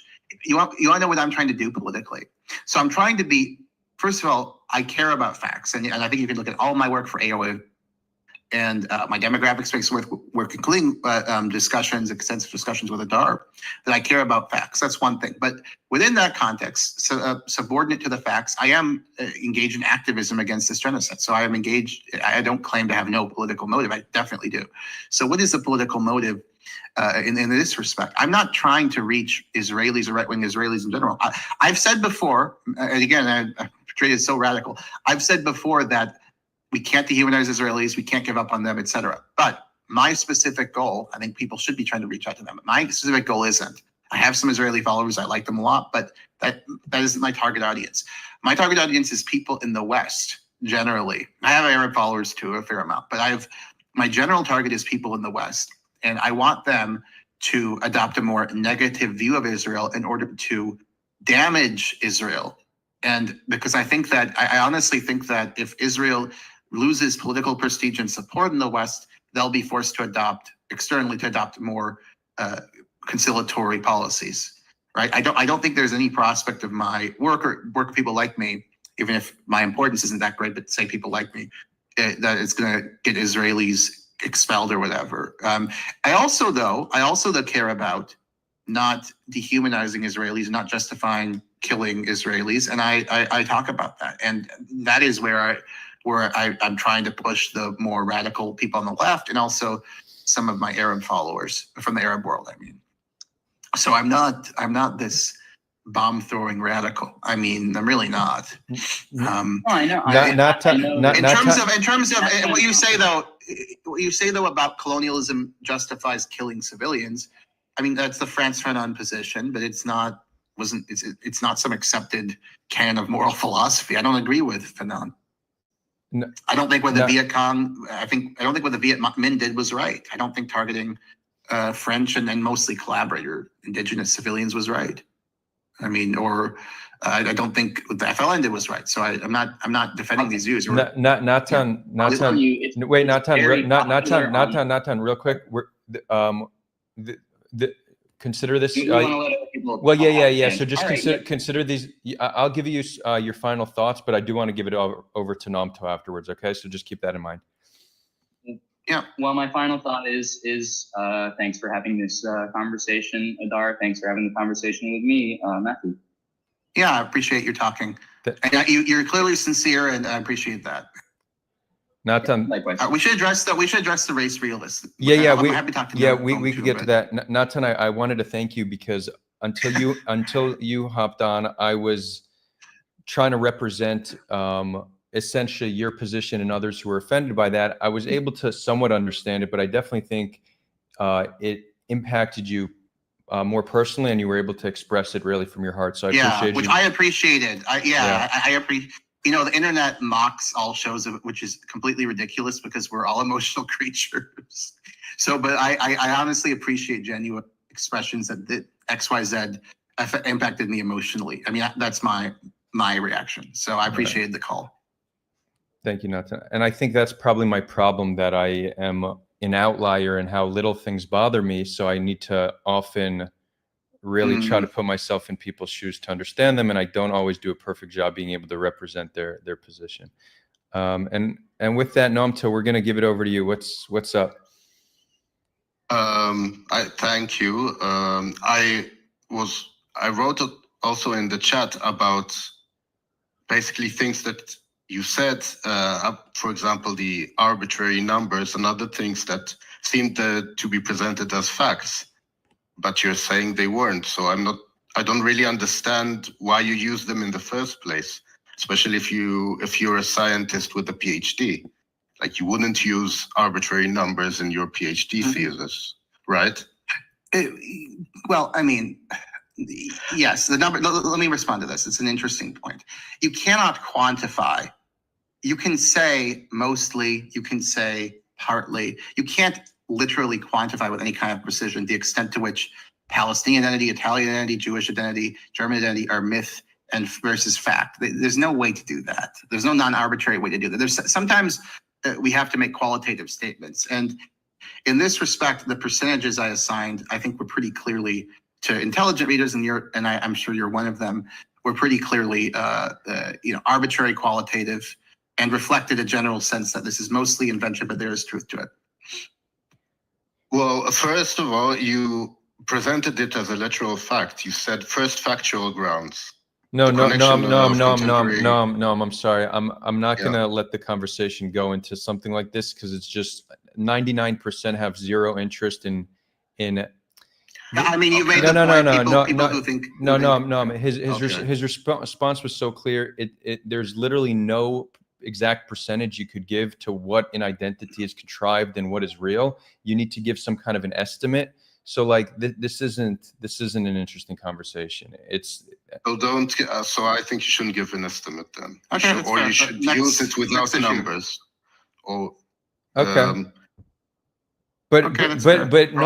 no, I'm just honestly, the other day I said mostly, and you said, well, what does that mean? And you wanted a number, but like I think it's just a repeated thing. yeah. There's a lot of things we just don't know, And you said, and then we reached a conclusion that we're talking about political science and not exact sciences. But history isn't a political science; it's an exact science. I mean, that's not true. But yeah, that's not. I'm on anyway. the like that's the von Ranke view. I'm actually, it's funny that because I'm on the less relativistic end, but I'm like on the, let's say, Richard Evans book in defense of history. It wasn't about his involvement in the trial, but it's just a general it was just a general discussion of what we can know from history, like in the face of relativism, skepticism, the Foucault deconstructionism. But even he and I would say that he would tip my hat to some extent to, appalling human being, but as an intellectual Foucault, insofar as there is a huge role that cultural norms play, that individual biases play in the construction of historical narratives. Now, what I do think is revealing is if historians who talk about, everything's relative, you say, okay, because history is not entirely relative, right? But there is a huge role in, there's a large narrative role, right? The history. Wait, Matthew, you're cutting out for me.